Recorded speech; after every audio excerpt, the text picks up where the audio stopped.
간단한 질문으로 시작해보죠. 먹는 거 좋아하세요? 먹는 거 좋아하십니까? 아, 그래요? 진짜 먹는 걸 좋아하는 사람은요, 많이 먹지 않습니다. 아십니까? 진짜 먹는 걸 좋아하는 사람은 미식가는 많이 먹지 않습니다. 왜요? 포만감은 테이스트, 맛을 느끼는 감각을 급격하게 떨어뜨리기 때문에 그렇습니다. 그래서 진짜 먹는 것을, 음식을 먹는 것을 굉장히 즐기는 사람들은요, 절대 많이 안 먹습니다. 그리고 너무 많이 굶지도 않습니다. 음식을 가장 맛있게 먹을 수 있는 상태는 적당한 공복감이기 때문에 미식가들은, 맛을 즐기는 사람들은 적당한 공복감의 상태에서 뭔가를 먹습니다.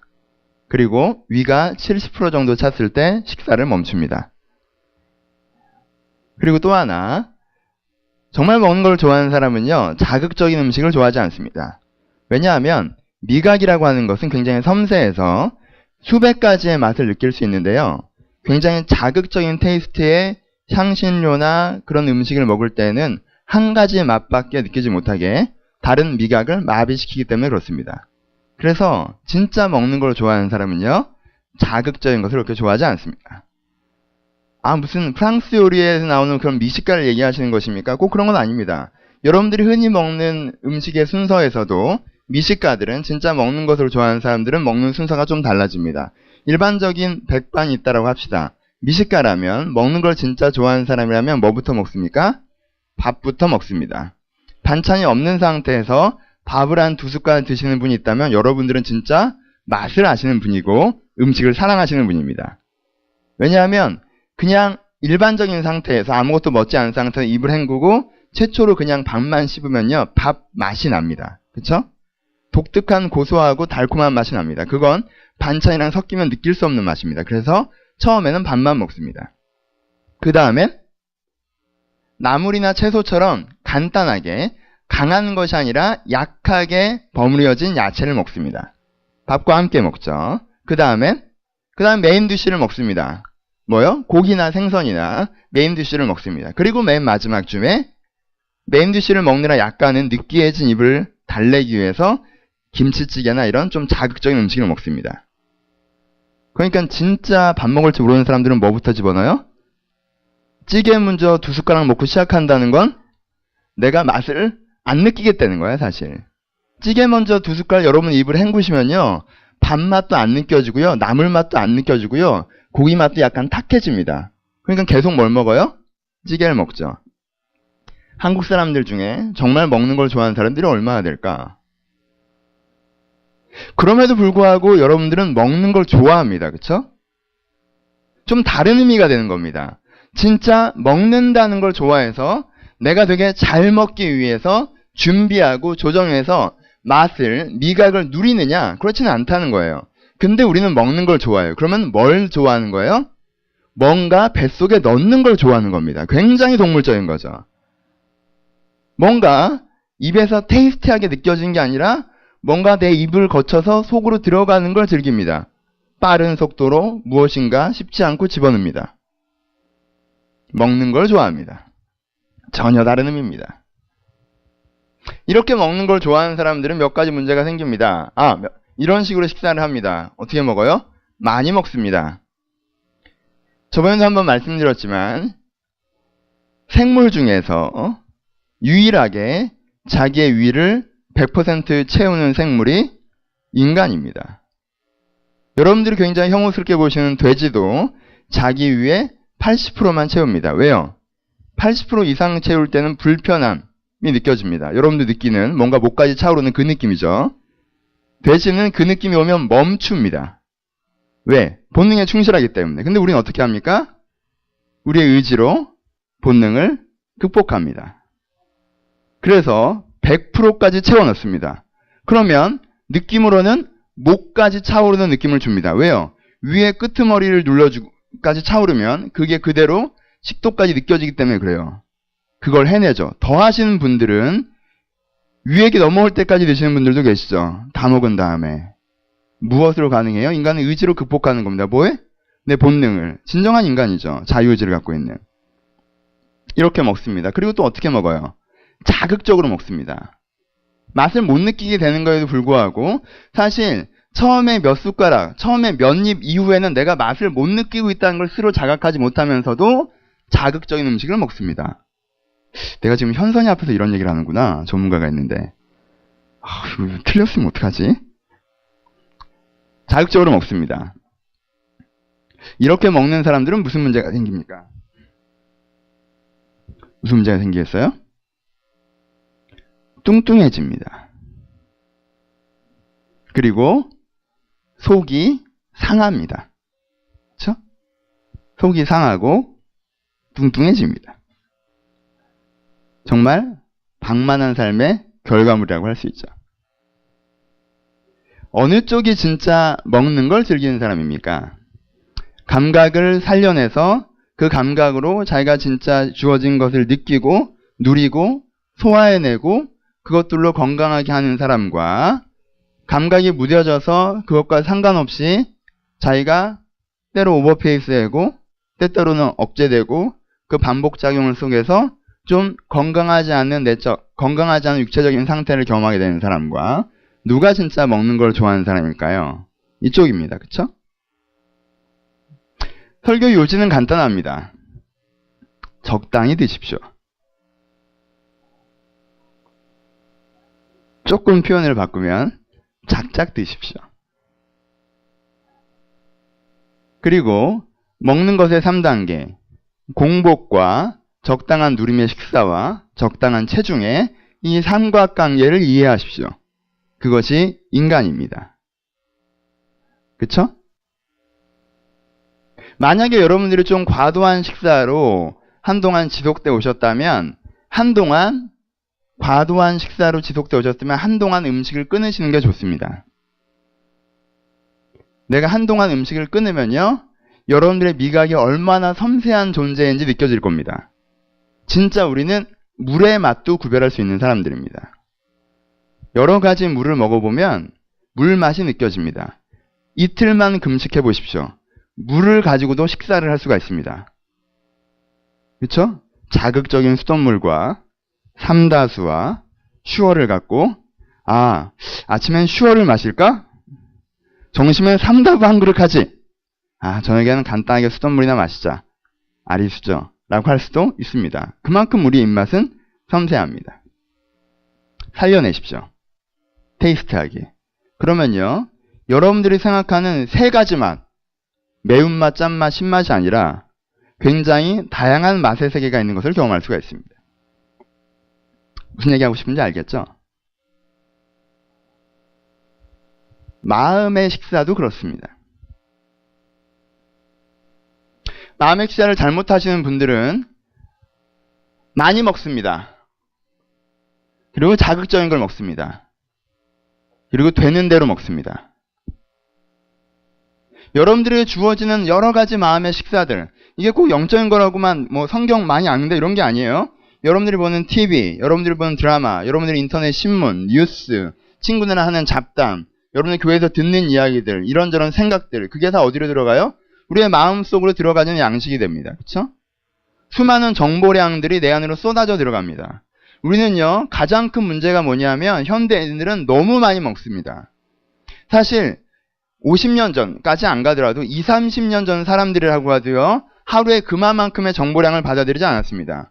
연예 뉴스, 연예 기사 그만큼 알지 못했어요. 일반 신문 기사 그만큼 알지 못했습니다. 가십거리, 특별한 동영상 그만큼 알지 못했어요. 동영상이라고는 TV밖에 없었고 그걸 볼 수 있는 시각은 저녁 시간대로 제한되어 있었습니다. 신문은 아침에나 잠깐 보는 것이었어요. 길거리 다닐 때에는 그저 카세트라도 듣는 애들이 음악 정도 듣고 라디오 정도가 있었지 지금만큼 많지 않았습니다. 지금은 어떻습니까? 여러분들은 걸어다니면서도 굉장히 많은 정보량을 흡수할 수 있는 구조적인 환경 속에 던져져 계십니다. 저도 아이폰을 샀습니다. 새 시대에 앞서가고 있죠. 자랑스럽습니다. 의미 있는 말씀을 보고 뭘 느끼기까지는 굉장히 미각이 마비된 상태가 되어버린다는 겁니다. 그러니까는 피자를 먹을 때는 먹는다고 느끼지만 그보다 강렬하게 피자에다가 또 핫소스까지 뿌려서 드시지만 그렇게 두세 입을 먹은 다음에 밥 한 술을 먹으면 내가 씹고 있다는 건 느끼지만 맛이 안 느껴진다는 거예요. 그래서 내면적으로는 어떻게 됩니까? 뒤룩뒤룩해집니다. 근육량도 없이. 그냥 뒤룩뒤룩해지는 거예요. 그냥. 그리고 속은 베리는 거죠. 소화력도 잃어버리고 흡수력도 잃어버리고 조금만 잘못 먹어도 탈이 나고. 여러분들의 마음의 체질은 어떠십니까? 여러분의 마음의 체형은 어떠십니까? 우리는 그래도 육신의 체질과 체형을 관리하는 시대에 살고 있습니다. 여러분들 거울을 보면서 스스로에게 희망하거나 절망하고 여러분들의 건강하지 않은 식사에 대해서 분노하며 내가 그것을 극복하겠다 나름대로 결단하기도 합니다. 보여지니까. 근데 여러분들의 마음의 체형은 어떠십니까? 여러분의 마음의 식사는 어떻습니까? 사람은 자기가 먹고 자기가 소화하는 대로 외형이란 게 형성되는 것입니다. 쟤는 물만 먹었는데도 살이 찌고 나는 아무것도 안 먹어 무식하게 먹는데도 살이 안 쪄요? 거짓말입니다. 거짓말이에요. 정말 물만 드셨습니까? 정말 물만 드셨습니까? 왜 그것만 기억하십니까? 왜 내가 물 먹은 장면만 기억해요? 그 사이를 기억하셔야지. 안 그래요? 나는 예배를 드리고 은혜를 받으려고 해도 안 되고 쟤는 그냥 그렇게 특별하게 기도 생활하지 않는 것 같은데 잘 지내고 그런 것 같아요? 정말 그럴까요? 여러분들이 물을 마셨겠죠. 예배를 드렸을 것입니다. 은혜를 받았을 수도 있어요. 하지만 그 나머지 텀에서 정돈되지 않은 수많은 정보량, 수많은 마음의 식사, 부정한 욕구들, 거기에 대한 반응들, 평가하지 않음, 그것들이 그저 흡수되어지고 소화되어졌을 때 내 마음의 체형이 어떻게 되겠습니까? 그래서 우리한테는 가장 먼저 필요한 것이 미각을 살리는 것입니다. 이런 지경이 있죠. 먹어도 맛이 없어요. 초콜릿이건 과자건 뭐건 먹어도 맛이 없습니다. 근데 뭐에 붙었어요? 손에 붙었어요. 그래서 안 먹으면 어때? 불안해. 그래서 어떻게 돼? 계속 손이 가. 그리고는 계속 먹죠. 그럴 때가 있어요. 그렇게 딱 6개월만 살아보십시오. 인간이 어떻게 되는지. 알죠? 맛있어요? 맛 없어요. 누려요? 안 누려요. 근데 그러다 보면 6개월 뒤에 되게 이상해집니다. 속도 배르고 몸도 배려요.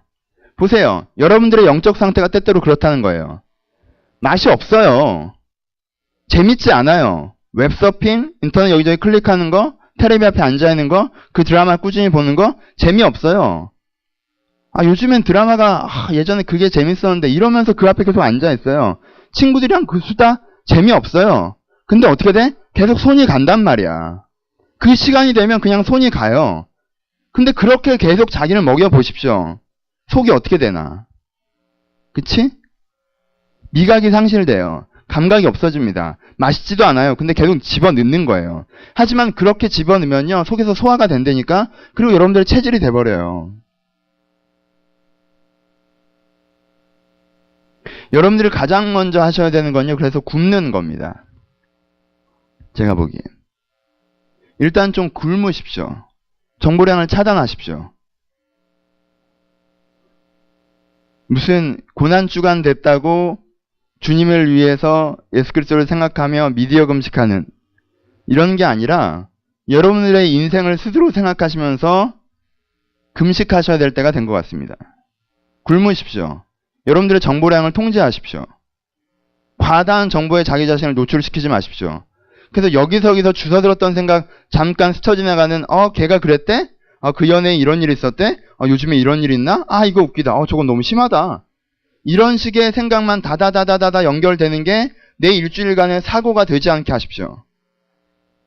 그런 걸 통제해 버리십시오. 보지 마세요. 듣지 마세요. 광야로 나아가십시오.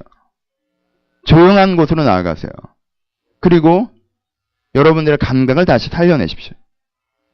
예수님은 오늘 광야로 나아가십니다. 우리는 40일 동안 굶었다는 사실에 집중합니다. 야, 예수님 대단하시다. 40일 동안 굶으셨다. 근데 40일 동안 굶는 것은 예수님이 했던 전체 패턴 중에 일부고요. 지금 뭐가 중요한 거예요? 광야에서 혼자 40일 동안 있으셨다는 게 더 중요합니다. 예수님은 지금 뭐라고 계십니까? 모든 정보량을 통제하고 계십니다. 아무도 없는 곳에서, 아무 일도 없는 곳에서, 정말 조용한 곳에서 혼자 40일을 계십니다. 그때 사람에겐 가장 내 내면의 소리, 내 속에서 울리는 소리, 그 깊이에서부터 울리는 소리를 알아볼 수 있는 영적인 테이스티, 미각이 살아나는 거예요. 광야로 가십시오. 여러분의 삶에 광야를 만드십시오. 5분이어도 좋고 10분이어도 좋고 1시간이어도 좋으니까 매일 여러분들의 삶에 그 광야를 만드셔야 됩니다. 내 속에서 무슨 소리가 울리고 있는지 그 소리를 들을 수 있는 그 광야가 나에게 필요합니다. 그곳이 내 영적 감각을 다시 한번 살려줄 것이기 때문에 그렇습니다. 우리는 광야를 잘 몰라요. 외국에 한번 나가보실 기회가 있으면 광야를 볼 기회가 있습니다. 중앙아시아를 가도 있고요. 미국에 가도 있고요. 웬만한 지역에 가면 광야가 있습니다. 산도 없고 숲도 없고 그저 평평한 대지인데 사막이라고 하기에는 돌이랑 풀들이 곳곳에 그저 있는 정말 황량한, 아예 사막이라고 하면 선의 아름다움이라도 있는데 숲이라고 하면 나무라도 있고 동물이라도 뛰어다니는데 이놈의 광야는 쳐다볼 게 없습니다. 정말 참 깔끔하게 아무것도 없는 곳입니다. 그런 광야를 여러분들의 마음속에 만드십시오. 그리고 거기 서 있으십시오. 광야에 서보면요, 내가 자동차를 가지고 달리다가 광야에 도착해서 차에 시동을 끄고 딱 서보면요, 5분만 서 있어도 모든 게 보이고 느껴집니다. 정말 바람 소리가 들리고 벌레 기어가는 것들이 보이고 정말 사소한 것까지 내 감각이 살아나는 것을 보입니다. 아예 조그맣게라도 하루 종일 조용한 곳에 있기는 하십니까? 하루 종일 조용한 곳에 있기는 하십니까? 집이 방음이 잘 안 돼서 차가 다니는 소리가 들린다면 어쩔 수 없겠지만 진짜 아무 소리도 안 들리는 곳에 얼마나 계십니까? 혹시 그 순간이 오면 이어폰을 끼십니까? 잠들기 전에 음악을 트십니까? 한순간도 조용할 수가 없어서 무슨 사운드라도 만들어내고 계시는 않으십니까? 그러지 마세요. 조용한 시간을 가지십시오. 저는 이 교회에서 기도하는 곳이 이 건물에서 제일 조용한 데가 어딘 줄 알아? 주차장 지하 4층이에요. 거기 정말 조용합니다. 거기다가 차 대놓고 거기 앉아있으면 정말 아무 소리도 안 들립니다. 요즘에 경험하기 힘든 것입니다. 기도실 시끄러워요. 옆에서 크게 기도하십니다. 여기도 가끔 사람들 들락날락하고요. 이 교회 전체를 봐서 조용한 곳은 내가 보기엔 거기 딱 하나입니다. 저한테는 굉장히 좋은 장소죠. 큰 도움을 줍니다. 예수님께서는 광야로 가셨습니다. 이 얘기를 너무 길게 하고 본론을 아직 못 들어갔는데 이게 없으면 내용을 얘기해 봐야 아 그렇구나라고 끝나기 때문에 계속 얘기합니다. 광야를 만드십시오.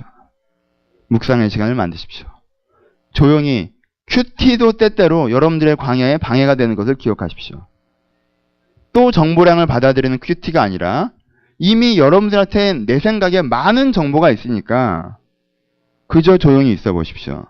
그리고 그저 바람이 불면 날아갈 만한 정보들은 날려버리시고 겨처럼 내 안에 중요하지 않게 떠다니는 얘기들은 흘려보내시고 내 속에도 굉장히 의미 있게 남는 내가 요즘에 무엇 때문에 살아가고 있고 무엇이 내 삶을 지배하고 있고 어떤 힘이 나를 인도하고 있는지에 대한 무겁게 가라앉은 그것을 들여다보십시오.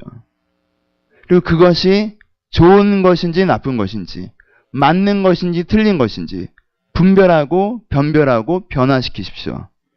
그런 사람들만 자기의 인생의 주체로 살아갈 수가 있습니다. 여기까지는 기독교가 아니어도 하는 것입니다. 박찬호도 하는 거예요. 불교 신자인데. 박찬호 다큐 본 적 있어요? 그분이 이런 얘기를 했습니다. 자기가 가장 어려웠을 때, 먹튀라는 소리 듣고 그랬을 때, 텍사스에 있을 때죠. 그때 매일 저녁 돌아오면 자기는 10번인가 20번인가 그 호텔방에서 절을 했대요. 참선을 드리고 불경 같은 걸 암송하고. 그것이 자기를 지켜줬다고 했어요. 내용이 잘못돼서 그렇지, 혹은 내용이 좀 우리랑 달라서 그렇지, 그 시간이 그를 지켜준 건 맞습니다. 얼마나 우울한 일인가요? 우리는 제대로 된 내용이 있는데 그게 적용되는 광야가 없으니 때때로 그만 못하는 경우가 생기는 거예요. 오케이. 이 정도면 잔소리는 충분히 한 것 같고 본론으로 들어가 봅시다. 예수님께서 광야에 가셔서 예수님께서 40일 동안 강야에서 내 속을 조용하게 하시고 가장 깊이에서 울리는 내 본 모습, 인간의 본성을 대면하십니다.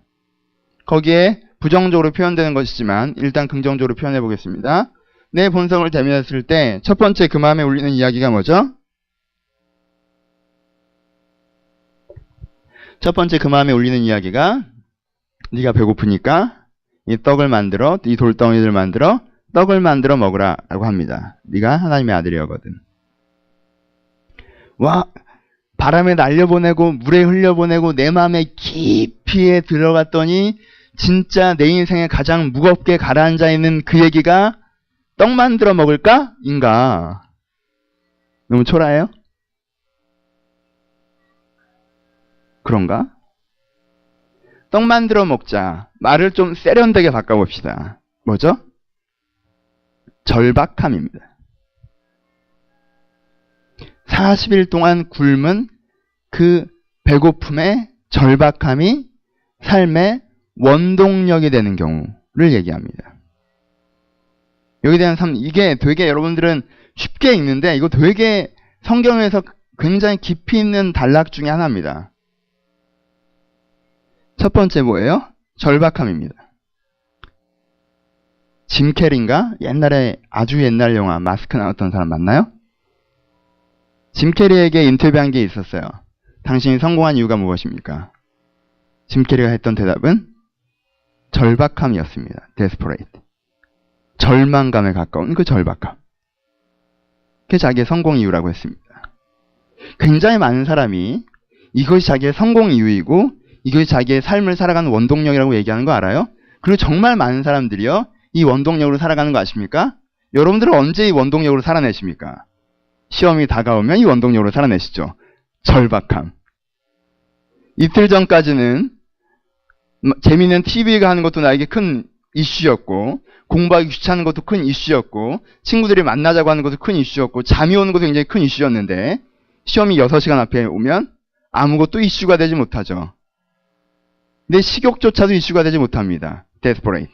간절하게 지금 이걸 해야 되죠. 그 절박함이 이를 집중하게 합니다. 시험 때만 그럴까요? 여러분 인생에 가장 열심히 살았을 땐 또 언제입니까? 많은 사람들이 절박함이라는 한 단어로 살아내는 거 아십니까? 내 인생에 가장 무엇인가 열심히 했을 때 1년이고 2년이고 책상머리에 앉아있었을 때 내가 자존심이고 뭐고 다 팽개치고 매달렸을 때 언제입니까? 절박할 때죠. 사실 여러 가지 걸 걷어내다 보면 그 사람을 움직이는 원동력 중에 제일 밑바닥에 있는 한 단어 중에 하나가 나오는 것이 절박함이란 단어입니다. 절박한 사람들 꽤 잘합니다. 절박한 만큼 사람에게 동기부여하고 집중력 있게 하고 잔가지를 쳐내게 하는 거 많지 않습니다. 짐 캐리의 성공 요령. 우리나라에서 이건 되게 많이 통용됩니다. 다른 나라보다 우리나라는 조금 더 절박함의 패턴에 성공 신화가 많이 있습니다. 가장 절박하면서 강조하시는 분 중에 하나가 아이러니하게도 이건희 회장입니다. 이번에도 컴백하셔서 했던 것이 무엇에 대해서 얘기했어요? 절박함에 대해서 얘기합니다. 10년 뒤에 삼성이 지금 파는 건 아무것도 팔 수 없을 것이다. 이대로 가면 삼성도 일본 기업 못지않게 추락할 것이다. 지금이 삼성이 일어날 수 있는 마지막 기회다. 하지만 삼성 임직원들은요, 생각보다 그렇게 반응하지 않습니다. 왜요? 이건희 회장이 삼성에 대해서 절박함에 얘기한 게 지금 한 8번째 정도 됩니다. 그렇다고 그럼 그 사람 얘기가 틀린 것이냐? 그렇지는 않아요. 하지만 큰 패턴에서 이 회사가 끌고 가는 리더십의 역동력의 포인트 중에 하나가 절박함이 있다는 거죠. 비가 무릎하게 도사에 나왔어도 이런 얘기를 했습니다.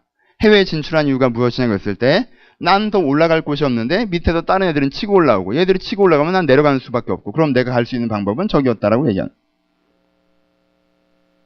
의외로 꿈과 비전에서 얘기하기보다 절박함에 대해서 자기의 성공 이유를 얘기하는 사람이 많습니다. 그래서 어설펐던 애들보다 바닥을 쳐서 진짜 이거 아니면 난 죽는다고 했던 애들이 성공해서 난 이렇게 했습니다라고 얘기하는 게 한국 사회의 굉장한 철학인 것처럼 흘러다닙니다. 그리고 그건 상당히 실제적으로는 맞는 얘기입니다. 세 번째지만 두 번째, 예수님이 사단의 소리라고 분류하긴 하지만 그가 광야에서 40일 동안 금식하시고 그 마음 깊이에 있어서 들린 또 하나의 소리가 뭐죠? 세 번째 스토리는 이렇게 됩니다. 나에게 한번 절을 해라. 그럼 이 모든 것을 너에게 주겠다. 비슷한 단어로 바꿔보면 간절함입니다. 내가 갖고자 하는 그 무엇, 내가 원하는 그것을 주는 그가 곧 신이다 라고 생각하는, 다른 표현은 그것을 너무나 갖고 싶은 간절함. 최근에 나온 책 중에 이런 책 제목이 있어요. 알아요? 간절함, 성공의 에너지의 법칙, 이런 식의 부제를 담고 있는. 간절함이야말로 성공이다 라는 얘기도 이 절박함만큼이나 한국 사회에서 굉장히 많이 유통되는 얘기고 인간 본성에서 많이 맞는 얘기들입니다. 그렇잖아요? 당신의 성공이요. 저는 되지 않을 것 같을 때에도 힘들 때에도 그걸 너무나도 원했습니다. 10년의 무명 기간들 동안에도 꼭 주연이 되기를 원했죠. 난 이런 어려움도 있었고 저런 어려움도 있었지만 저는 그 여자가 아니면 안 된다고 항상 마음에 생각했습니다. 전 너무나 간절히 원했습니다. 여러분들 간절하십시오. 원하십시오. 부러워하십시오. 그걸 포기하지 않으면, 간절함을 내려놓지 않는다면, 정말 내가 간절한다면 그 자리에 가 있는 여러분들을 발견해야 될 것입니다. 두 번째 성공시나 간절함. 그거 알아요? 되게 대단하고 되게 특별할 것 같지만요. 사람을 두고 그 사람의 깊이에까지 들어가 보면 무슨 취향을 얘기하고 성향을 얘기하고 습관을 얘기하고 요즘에 문화를 이야기하고 패턴을 얘기하고 여러 가지 얘기들 하지만 그 사람의 굉장히 깊이에 내려가 보면 그 사람을 움직이고 있는 에너지라는 게 있단 말이야. 그 사람을 움직이는 역동력과 힘이 있어요. 그쵸? 근데요, 가장 밑바닥까지 내려가 보면 사람이 움직이는 세 가지 단어가 있는데 그게 하나는 절박함이고 하나는 간절함이고 본문에는 안 나왔지만 하나는 무료함입니다. 어떤 상태요? 뭔가 간절하지도 뭔가 절박하지도 않은 상태가 되면 사람이 어떻게 돼요? 되게 무료해집니다. 모료해집니다. 얘는 웬만한 애죠. 그쵸? 절박할 만큼 어렵지 않아요. 하지만 간절할 만큼 불편하고 싶지 않습니다. 얘는 무료해집니다. 얘는 그래서 놉니다. 그래서 본문에 나와 있지 않습니다. 왜요? 삶을 긍정적이고 역동적으로 끌고 가는 에너지는 되지 않기 때문에. 무료함은 죽음이라는 단어에 더 닮아있기 때문에 그렇습니다. 그래서요, 물론 사람을 너무 쉽게 나누는 방법일지도 모르겠지만 어떤 식으로는 사람을 이 세 가지 종류의 사람으로 나눌 수도 있습니다. 간절함에서 움직이는 사람, 절박함에서 움직이는 사람, 무료함에서 움직이는 사람. 내가 뭔가 원해서 그것을 바라보고 뛰는 사람, 이럴 수는 없기 때문에 달리는 사람, 뭔가 간절하다고 얘기하고 뭔가 절박하다고 얘기하지만 실제 삶을 들여다보면 간절한 것도 절박한 것도 없어요. 그냥 무료한 사람. 인간 내면의 가장 바닥에서 이런 것들이 나타납니다. 여러분들 들여다보십시오. 요즘에 학과 스케줄, 친구들과의 약속, 연애적인 이슈, 요즘에 사건, 사고들 이런 거 흘려보내시고 이런 거 날려보내시고 들여다보세요. 무엇으로 사십니까? 여러분들을 살게 하는 힘은 무엇이에요?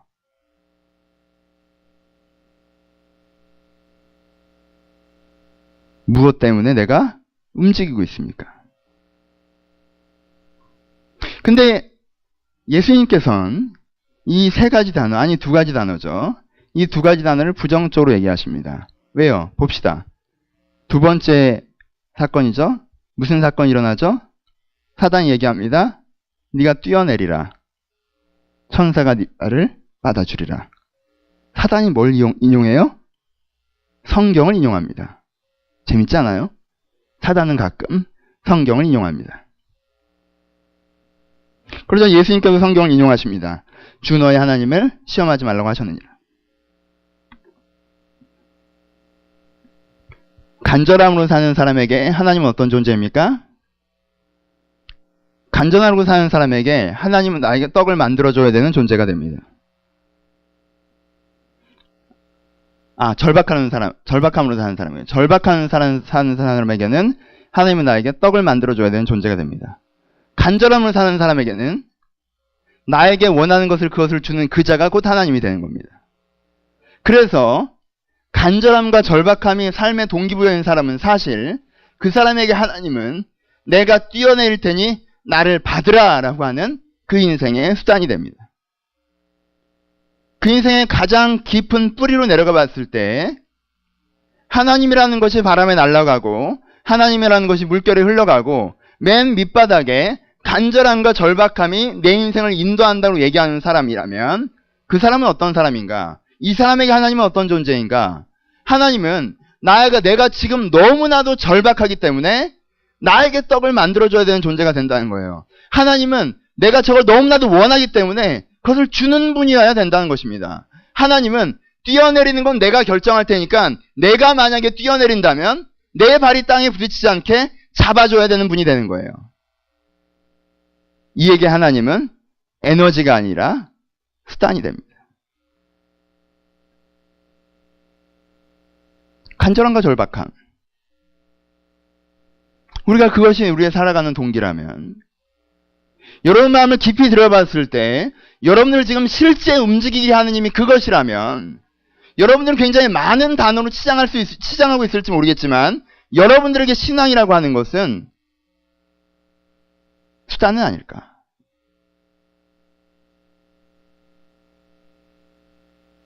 그 싸움을 싸우셔야 됩니다. 광야에서. 날 지금 움직이게 하는 게 무엇인지. 그리고 그게 맞는지. 봅시다. 절박하면 맞는 것입니까? 절박하면 좋은 것이에요? 원하면 다 맞는 것입니까? 원하면 다 좋은 것이에요? 현대사회의 특징은 무엇인지 아십니까? 이 간절함과 절박함의 성공신앙을 얘기하는 사람들의 특징은 무엇인지 아세요? 그들 가운데는 가치 판단을 하지 않습니다. 그들은 더 이상 선악에 대해서 얘기하기를 포기합니다.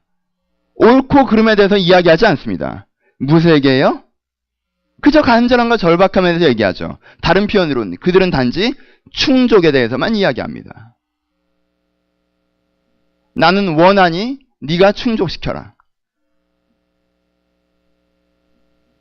내가 원하는 것을 충족시키는데 도와주지 않는다면 난 당신에게 실망할 것입니다. 내가 원하는 걸 충족시키지 않는 당신이라면 당신이 대체 하나님은 맞으십니까? 하나님의 본업이 그런 건 아닙니까? 내가 원하는 걸 충족시켜주는 그가 하나님이 아닙니까? 심오한 얘기야.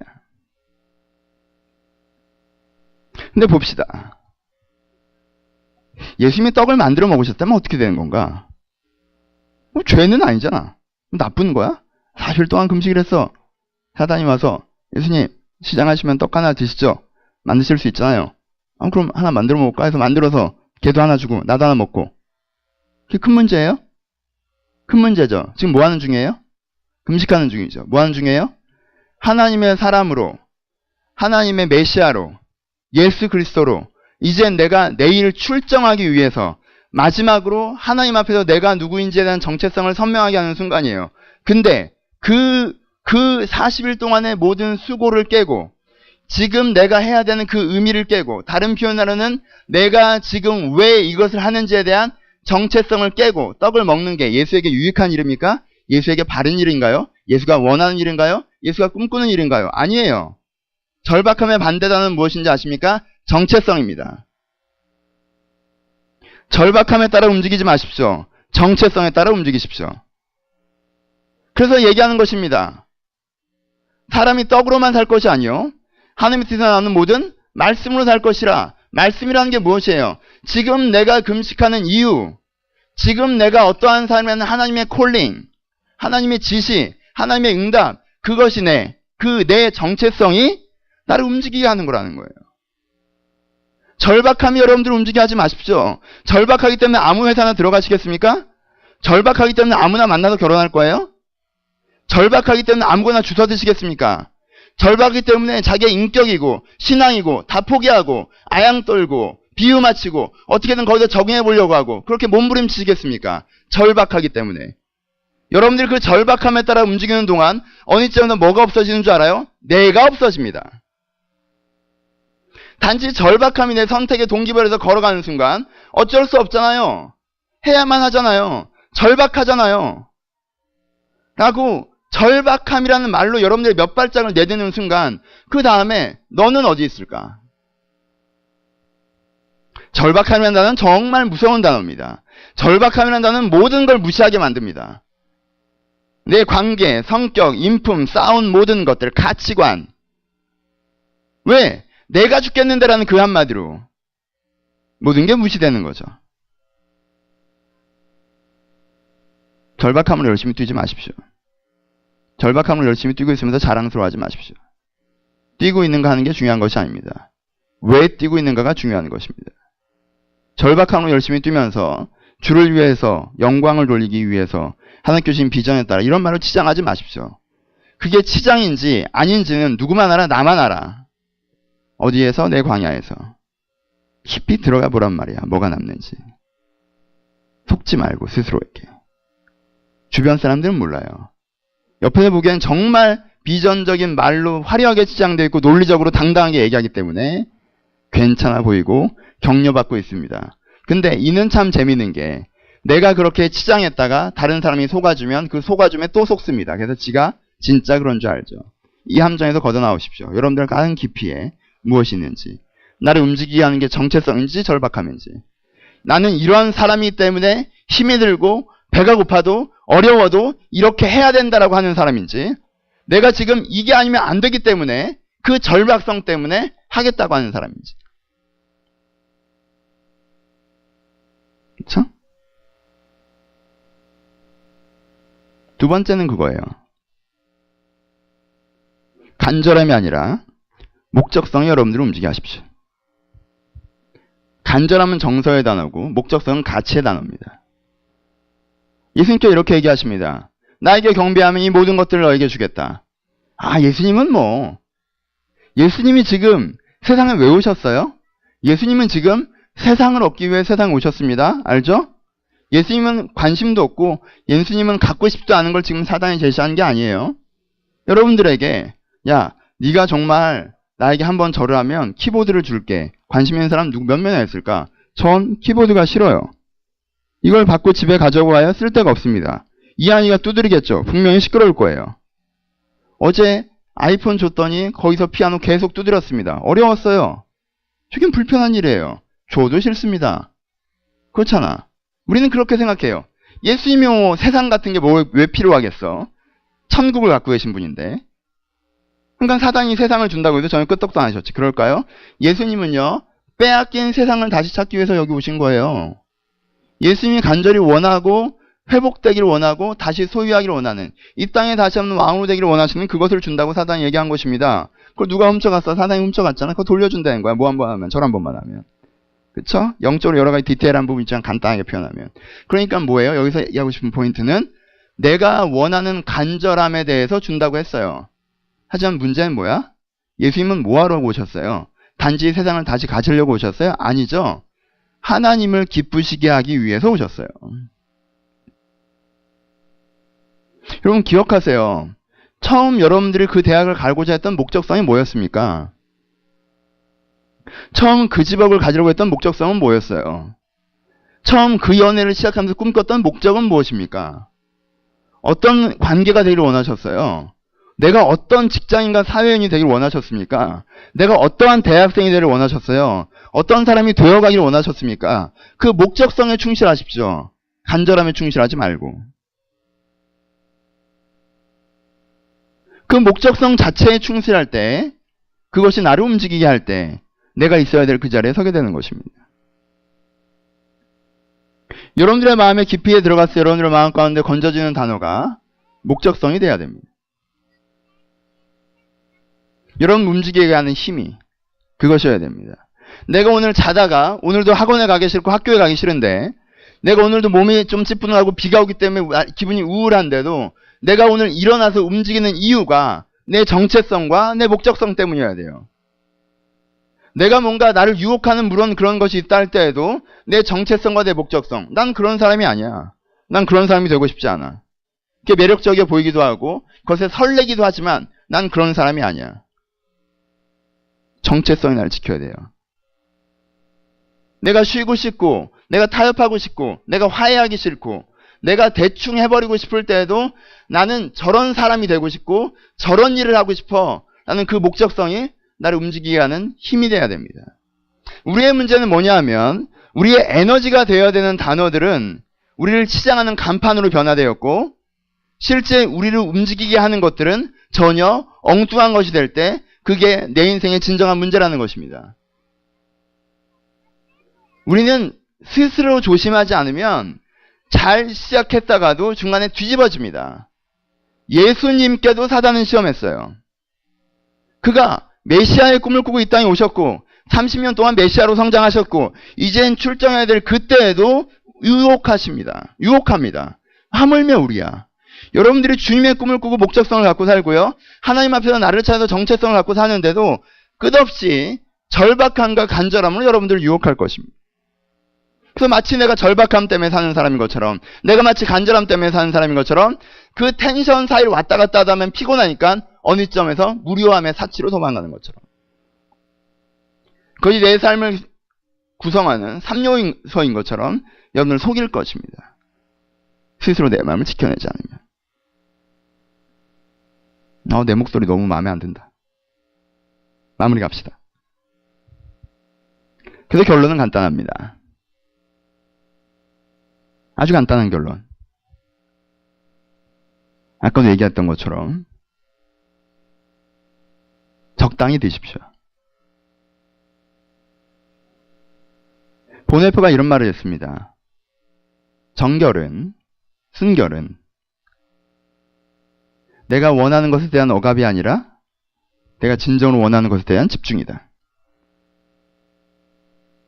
정결한 삶이라고 하는 것은 텔레비 보면 안 돼. 인터넷 많이 하면 안 돼. 친구들이랑 이렇게까지 놀면 안 돼. 이건 아니야. 술, 담배 하면 안 돼.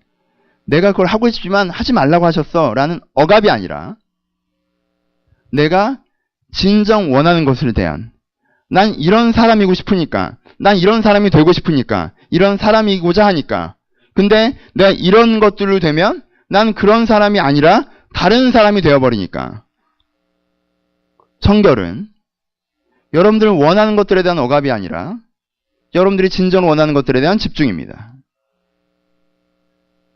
여러분들의 정체성과 여러분들의 목적성에 여러분의 삶을 맞추자면 불필요한 것들에 대한 억압이 아닌 선택이 필요한 것입니다. 난 저런 것들에 대해서 날 낭비하고 날 변질시키고 날 이완시키기를 원하지 않고 난 이렇게 되고 싶다라고 얘기하셔야 됩니다. 어떤 친구들은 이렇게 얘기합니다. 이 모든 말은 사실 여러분들 일상에서 하루에 30분이라도 하루에 10분이라도 묵상하는 시간, 기도하는 시간, 잠잠한 광야를 가져야지 그리고 이 내용들을 만들어내야지 가능한 일들인데 너무 바빠서 그렇게 하지 못한다라고 얘기하는 분들 많이 있습니다. 맞습니다. 여러분들 지나치게 바쁘십니다. 굉장히 바쁘시죠. 현대 크리스찬들의 대적은 자주 게으름이라고 얘기하지만 그건 방학 때 해당되는 단어이고 학교 중인 여러분들에게는 분주함입니다. 그리고 자주 크리스찬들의 대적은 분주함입니다. 왜요? 분주함은 죄책감이 없기 때문에 그렇습니다. 내가 열심히 살아왔고 해야 되는 일을 했고 바쁘게 뛰어다녀서 기도할 수 없었다는 것이 내가 주님 앞에서는 당당함이 되어버리고 어쩔 수 없는 상황이었다는 것으로 생각한다는 것입니다. 그래서 영성이 떨어지는 가장 큰 리스크는 사실은 분주함입니다. 분주하십니까? 그래서 여러분들의 마음의 광야를 잃어버리셨습니까? 그래서 내가 왜 사는지도 잃어버리고 내가 답답함과 조급함과 내가 그 가운데 조급함에 데스퍼레이트한 마음에 원함에 내가 움직이십니까? 그럼 결국 삶은 많이 소비될 거 오히려. 근데 정직하게 얘기해보자. 까놓고 얘기해보자. 정말 여러분들에게 묵상할 광야의 30분이 없을까? 30분이 없지 않습니다. 있습니다. 아침에 일어나셔서 영어학원 가셨어요? 영어학원 갔다 오셔서 학교 가셨습니까? 학교에서 내내 공부하고 그 공강 시간에도 레포트 써내고 저녁에는 또 편입학원이나 다른 어떤 고시학원이나 다른 어떤 수험 다른 어떤 자격증 학원을 같이 다니고 계십니까? 그래서 집에 와서 10시 반이 되셨습니까? 내일 아침부터 나가야 된다는 생각이 피곤하십니까? 그래서 내 안에 진짜 몸이 피곤하고 마음이 힘들어서 5분, 10분 기도할 마음의 여유도 없으십니까? 근데 왜 텔레비는 보니?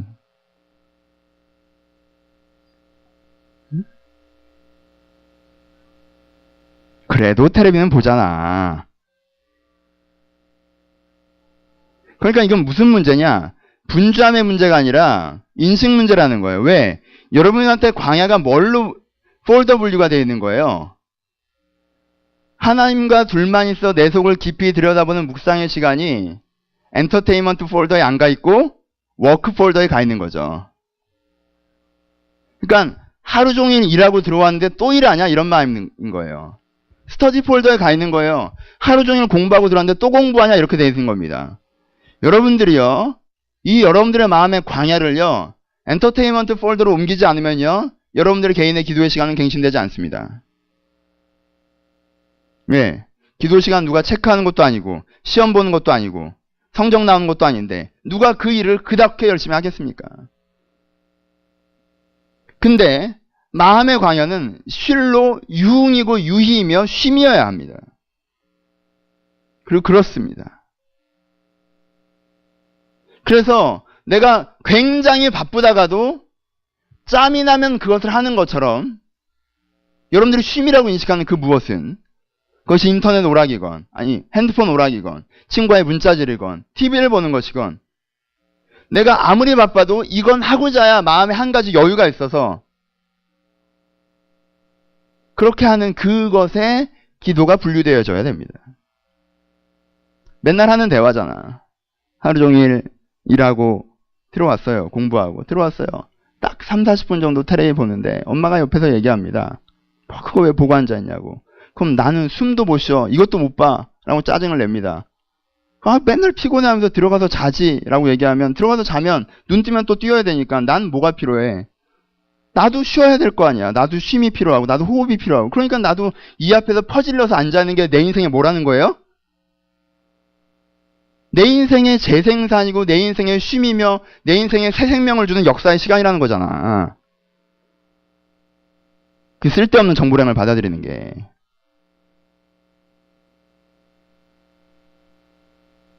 그러니까 여러분들은 바빠서 그런 게 아니에요.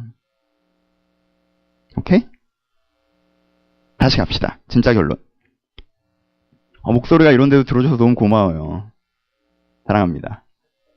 야, 이 목소리를 사랑한다고 그러니까 진짜 별로다. 마무리. 두 가지.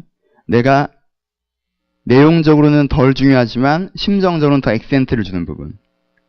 꼭 마음의 광야를 만드십시오. 감각을 잃어버린 여러분들의 마음의 삶에 마음의 감각을 먼저 회복하십시오. 말씀을 먹으면 단 그 감각을 회복하십시오. 하나님이 말씀하시면 들리는 그 감각을 회복하십시오. 의미 있게 살고자 하는 그 감각을 회복하세요. 내 인생은 주가 붙잡으신다는 그 감각을 회복하십시오. 내 안에 영적인 감각을 회복할 만한 고요의 시간과 광야의 시간을 가지십시오. 굶으십시오. 굶지 않고 회복되지 않습니다. 전 미각이 없어졌나 봐요. 그렇지 않아요. 계속 그렇게 자극적인 걸 먹어대면서 미각이 없어졌다고 말하지 마시라는 겁니다. 그렇게 자극적인 걸 계속 먹어대면요. 있는 미각도 계속 마비 상태니까 없는 것처럼 보이죠. 하지만 감사하게도 마비될지언정 죽지 않습니다. 여러분들의 영적 감각은 살아있습니다. 죽은 것처럼 느껴지겠지만 조용한 시간을 통하여서 여러분들의 영적인 감각을 살리십시오. 영적인 미각을 살려내세요. 그리고 여러분 마음속으로 깊이 들어가십시오. 깊이 들어갈 땐 굉장히 많은 얘기를 할 수 있습니다. 여기서는 한 가지 예를 드는 거예요. 깊이 들어가다 보면 예수님의 예는 내가 조급함에 대해서, 내가 원함에 대해서 움직이는 것이 아니라 내가 정체성과 목적성에 따라서 움직이는 사람이 되어야 됨을 요구하십니다. 그거야 너무 쉽죠. 알고 있죠. 하지만 물어보십시오. 내가 요즘에 어떻게 사는지. 내가 요즘에 공부 열심히 하고 있고 주변 사람이 잘한다 하니까 잘한다고 생각하지 마시고 들여다보세요. 내가 지금 어떻게 움직이고 있는지. 이걸 기억하세요. 조급함의 동기부여로 공부를 열심히 했던 사람이요. 정체성의 동기부여로 공부를 열심히 하려고 하면요. 이 효율이 처음에 이 효율보다 떨어집니다. 떨어져요. 왜요? 이건 한 텀이 나왔잖아. 그렇기 때문에 떨어져요. 이건 처음 해보는 거니까. 하지만요. 어느 시점에서요. 이게 훨씬 효율이 살아납니다. 이 데스퍼레이트한 감정으로 열심히 하는 건요. 굉장히 큰 스트레스를 동반합니다. 그렇기 때문에요. 초반엔 빠르게 가지만요. 어느 시점에서는 과부하가 분명히 걸립니다. 이렇게까지 살아야 되나? 뭐 이런 생각을 한단 말이야. 하지만 정체성에 따라서 움직이는 사람은요. 그러지 않아요. 초반은 얘가 튀어나갈지 모르겠지만요. 중반부터 얘가 앞서 나갑니다. 효율적인 면에 있어서도. 하지만 이게 더 효율적이기 때문에 이걸 하라고 하는 건 아니에요. 이게 더 효율적이지 않아도 이게 맞기 때문에 이걸 하라고 하는 것입니다. 들여다보세요. 그것으로 살게 하십시오. 그게 기독교인들의 삶의 자세 중에 하나입니다. 오늘 이 시간도 그런 시간이었으면 좋겠습니다. 10여 분 정도 기도할 텐데 10분 참 짧죠? 이 10분이 정말 커 보이는 방법 중에 하나가 기도시키는 것 같아요. 드라마 10분 짧습니다. 오락 10분 짧아요. 수다 10분 짧죠? 걷는 거 10분 짧습니다. 커피숍에 10분 들어와서 앉아있으라고 그래봐라. 얼마나 짧니? 10분짜리 영화 볼 거예요? 10분은 광고만 쳐다가도 지나가는 시간입니다. 근데 참 10분 기도하라고 하면 길게 느껴집니다. 왜? 이 테이스트에 익숙하지 않으니까. 이 음식은 잘 안 먹어봤기 때문에 불편한 거죠. 익숙하지 않은 거고. 그렇다면 우리가 조금 더 먹어봐야 될 것 같습니다. 10여 분 기도할 텐데 이 시간 이렇게 기도하십시오.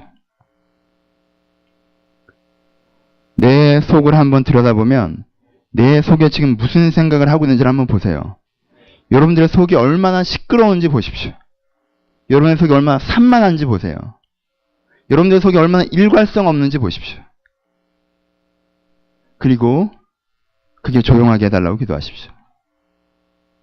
그리고 나는 요즘에 뿌리에서 무료함으로 사는지 절박함으로 사는지 간절히 원함으로 사는지 내가 무엇으로 따라 움직이는 사람인지 들여다보십시오. 정체성으로 사는지 목적성으로 사는지 들여다보십시오.